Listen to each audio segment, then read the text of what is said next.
E aí, como é que tá? Pô, tu ali melhor do que no posto. Foi mesmo? Tá. É, posto é aquele barulho de dia também.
Ô, Bruno!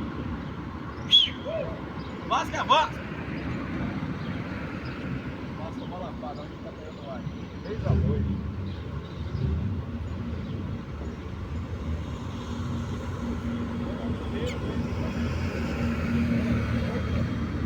Foi mesmo? É um negócio, é.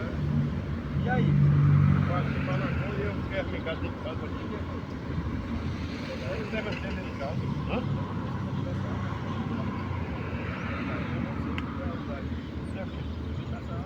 Tá mais mengada em casa? Também tá muito ruim. Eu só dentro de casa. Ah, tá. A mengada a gente vai qualquer lugar. Quando eu tô dentro de casa, eu nem saio de casa. Pode ter um nariz. É, velho. Só fui andando em todo mundo. Foi? Caminhando?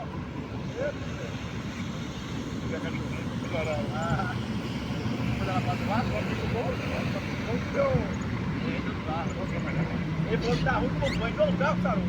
Claro, ele falou pra trabalhar. Ah, aí ele que tinha feito na janta. Olha, tá aqui também lá, viu? Tá aqui também.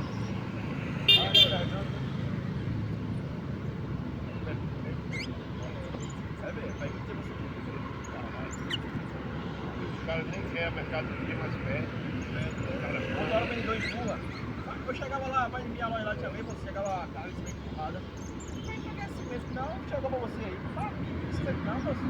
É você que tá aí. Puxa, rapaz. Tá empurrando a carga. Carga empurrada. Perde muito tempo. É, faz muito tempo. Ele chegou aqui. Tava andando, mas media. Mais media.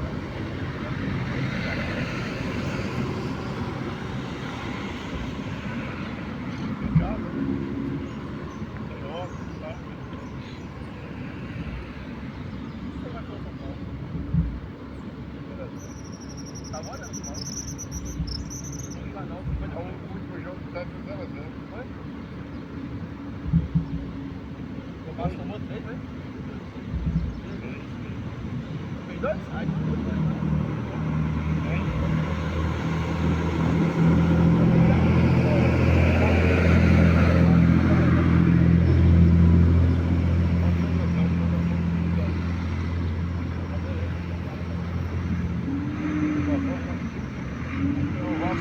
devagar mesmo. É já que fica dizendo que o jogador do Vasco joga. Pode ver se o jogador jogar tá na situação que tá.